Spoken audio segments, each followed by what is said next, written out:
listening to the Cock and Bull podcast where, I can no longer think of measurements of time to say anymore. Nope, I'm out. I'm fresh out. Welcome to the Cock and Bull podcast, Goo Goo Gaga, History Funnies. Time's a flat circle. You've already used that one before. We're only 12 in. You really got to get something better than Goo Goo Gaga. I'm ashamed. All right, You should be. This is a bonus episode that we're gonna throw out because we missed an episode last week. So by bonus, we definitely mean a shorter than normal one to make up for the fact that you didn't get your full amount. It's not a bonus by any stretch. It is a sad attempt to make up to you what we stole. We apologize. It's like when Congress passes a tax break for the rich and they give you $1,000 and they're like, "Yay, bonus for you. Also, we made millions of dollars off of this." It's like that kind of bonus. Somewhere around 890 AD. Jesus Christ! Getting real loosey-goosey with it. I was about to say, fuck!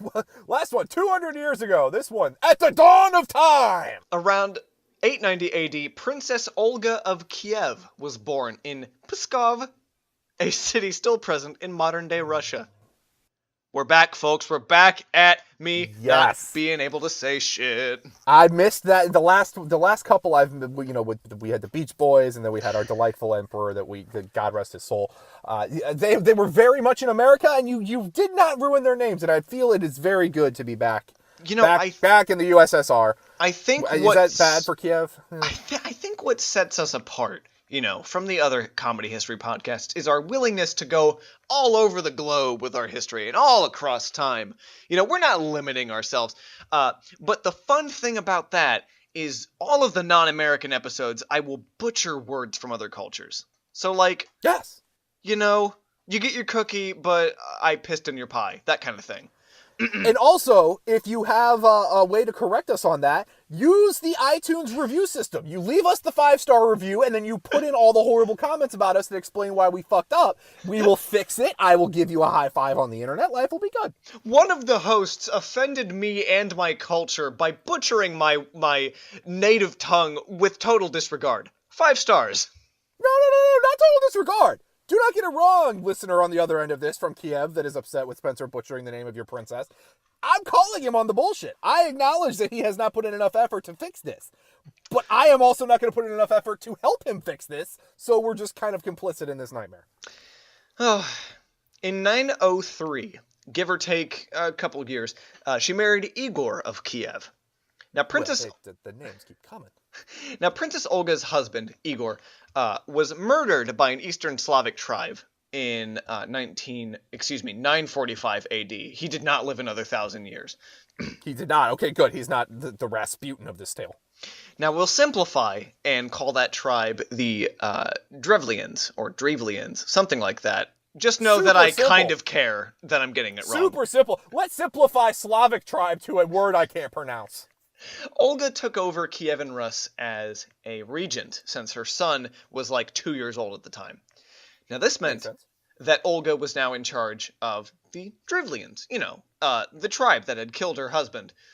So, not wanting a female ruler, that tribe sent her a group of 20 men to convince her to marry their Prince Mal, making him the ruler, which is a bold move after you murder someone's husband. Pretty ballsy. That would be like if James Earl Ray had a weird, cousin, and then Coretta Scott King had to marry. This metaphor got off the rails. I don't know. I lost it. This is reminiscent, though, of a time when men thought that women were giant rocks that were easy to convince of things. Kind of similar to 1950.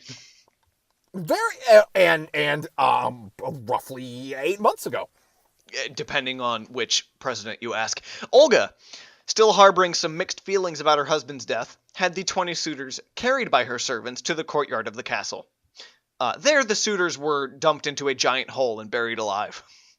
Yeah! All right, Olga, I respect the game. My question here is, as the researcher for all of you to ponder, why did she have a giant hole laying around, or did she just sit them down and then, they dug the hole while they watched? Well, I was about to say, I feel like you make them dig the hole and then you bury them in it. I feel like that's a good use of everyone's time. A Nevada desert gangster trick. I like it. Very similar. Yes, very, very, I imagine that's how New Vegas started. May I see? She sent word back to the Drevlian tribe that she had accepted Prince Mal's request. Okay, that's an interesting... She sent word back with whom? Because the whole contingent didn't come back. There was a catch, though. You know, in order to marry Prince Mal, she needed the wisest governors of the Drevlians to visit her city as a token of good faith. Now, after the guests arrived, she offered them... Are none of them questioning where the other party went? After the guests arrived, she offered them a refreshing afternoon in the bathhouse to make themselves presentable. The doors were barred shut and the bathhouse was burned to the ground. Oh my god! This girl has gone like full Red Wedding on the situation. I love it. She's very much a Cersei character. I'm very happy with all of this. After the, unlike Game of Thrones, I'm very happy with this Cersei character. After the memorial to the people who died in the bathhouse, a party was held. And wait, who held the memorial? Did Olga hold a memorial for the people she just lit on fire? Olga held a memorial for the best members of the Drevlian tribe, which she branded as an accident. She was like, Drevlians, I am sorry. All of your wisest governors have died in a bathhouse fire. Of 40 people. All of them are dead. Now that being said, she said, would you guys like to come attend the memorial service? Oh my god, are you kidding me?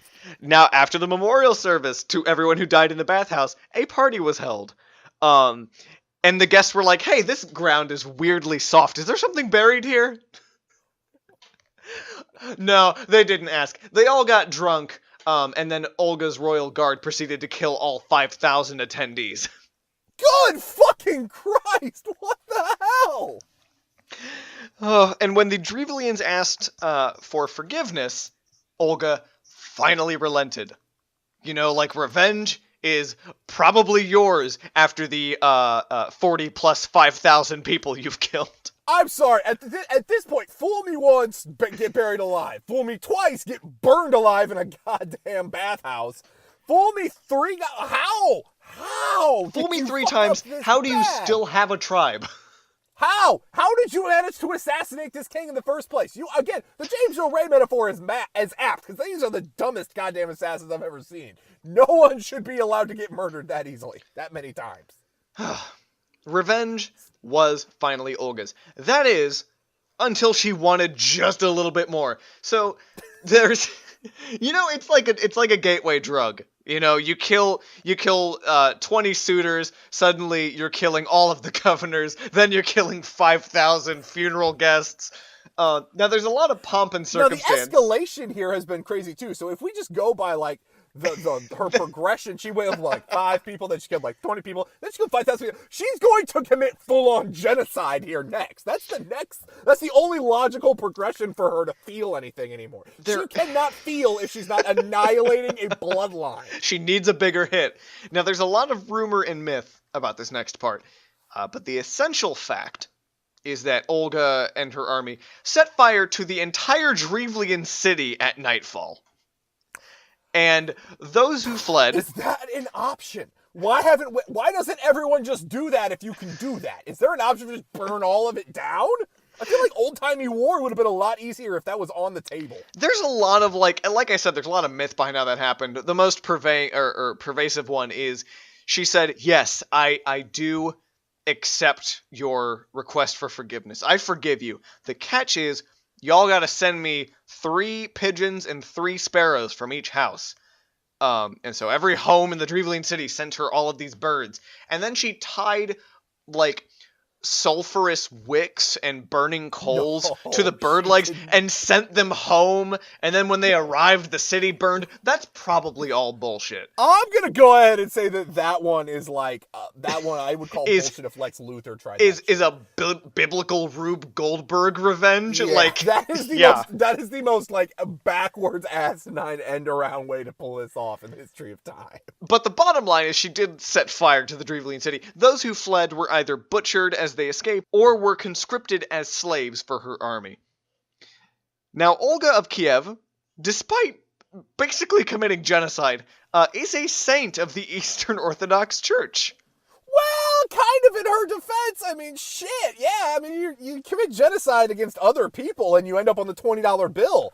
Hi, I see you there, Andrew goddamn Jackson. How you doing? Her piety and devotion to Christianity was unparalleled in the region, and could even be considered the first real effort to spread Jesus to the Eastern Slavs, which is why she is a saint. I just do not get how you kill upwards of, like, let's be reasonable, about 15,000 people, and yeah, you become a saint. So I think you are vastly. I feel like there are popes that killed that many people, and they're popes. like not even like there's some effed up saint. Like you heard it here, folks. Let's find out what's kicking around in Pope Benedict's closet. Oh no! Oh, Benedict. No, which one is he? The new? He was the one that. Now, right? No. Francis is the guy right now. The last one. That's Benedict right. Yeah, is the man who looked like Palpatine and was elected Pope. Oh yeah. What?